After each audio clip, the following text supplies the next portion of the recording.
Saudara-saudara yang dikasihi dalam nama Yesus Kristus, sebelum kita memulai aktivitas kita hari ini, mari kita mendengarkan firman Tuhan.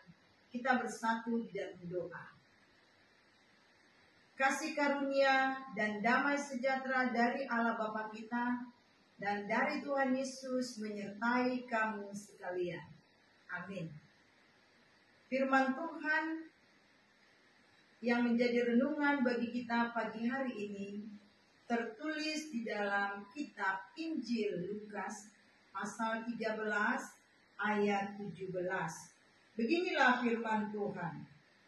Dan waktu ia berkata demikian, semua lawannya merasa malu, dan semua orang banyak bersukacita karena segala perkara mulia yang telah dilakukannya.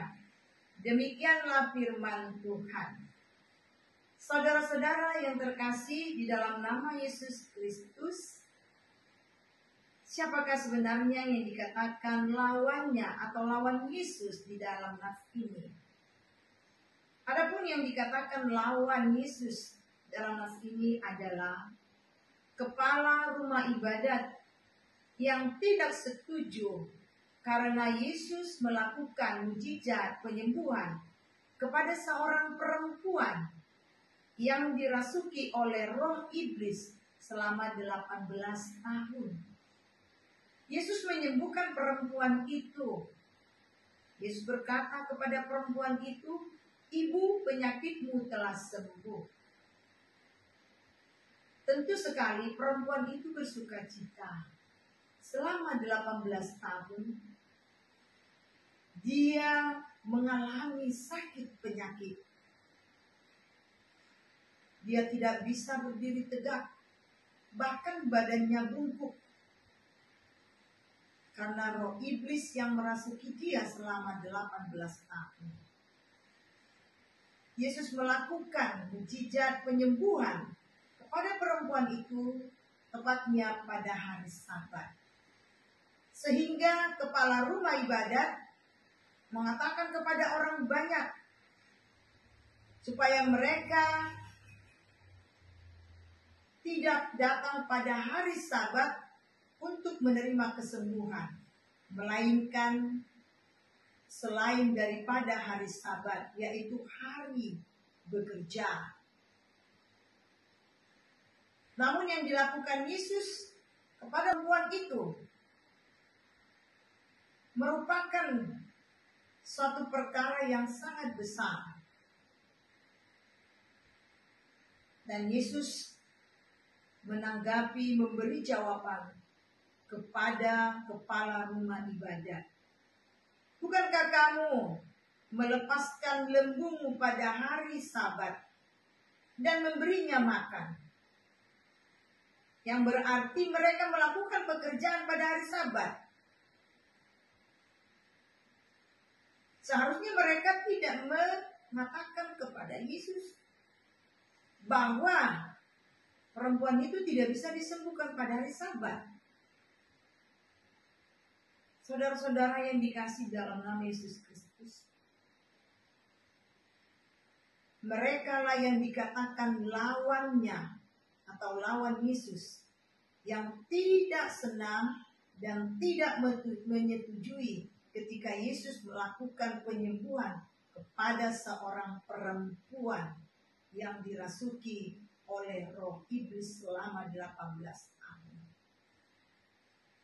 Dan siapakah orang banyak yang bersukacita pada saat itu? Yaitu mereka yang turut merasakan kebahagiaan sebagaimana yang dirasakan oleh perempuan yang telah disembuhkan Yesus. Sudah sewajarnya kita bersukacita bersama dengan orang-orang yang kita kasihi, yang telah disembuhkan penyakitnya oleh kuasa Tuhan. Dan seharusnya kita mendukung mereka. Bahkan kita harus mendoakan mereka sampai kesembuhan itu benar-benar mereka terima. bukan sebagaimana yang dilakukan kepala rumah ibadat, mengkritik mujizat dan pelayanan penyembuhan yang dilakukan Tuhan Yesus. Saudara yang dikasihi dalam nama Yesus Kristus, barangkali ada di antara kita yang mengalami sakit penyakit, yang masih berharap kesembuhan dari Tuhan. Kiranya pengharapan kita senantiasa tetap kita tujukan kepada Tuhan Yesus, karena Dialah tabib agung yang dapat menyembuhkan segala penyakit kita. Kiranya penyakit tidak mengurangi rasa semangat kita untuk percaya, bahkan mengharapkan mujizat dari Tuhan Yesus. Bahkan iman kita pun jangan sampai lemah. Kita boleh bayangkan, begitu lamanya perempuan itu 18 tahun, tapi dia selalu berharap dan Tuhan menyembuhkan dia. Berharaplah saudaraku akan kesembuhan penyakitmu.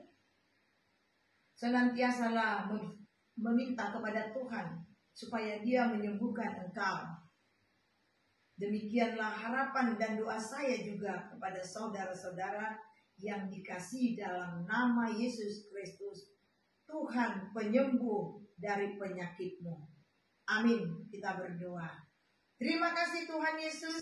Terima kasih untuk kehidupan baru dan sukacita yang Tuhan berikan kepada kami. Kami telah mendengar firman-Mu. Jadikan kami kuat ya Tuhan. Walaupun kami mengalami sakit penyakit yang mengakibatkan badan kami, fisik kami menjadi lemah. Tapi kiranya iman kami selalu kuat dan berharap kesembuhan daripada-Mu. Berkati saudara-saudara kami yang mengalami sakit penyakit, yang mengharapkan kesembuhan daripada tangan-Mu. Kiranya mujizat-Mu boleh mereka terima, dan mereka disembuhkan oleh karena kuasa-Mu. Dan ampuni segala dosa pelanggaran kami ya Tuhan. Di dalam Kristus Yesus kami berdoa dan mengucap syukur. Amin.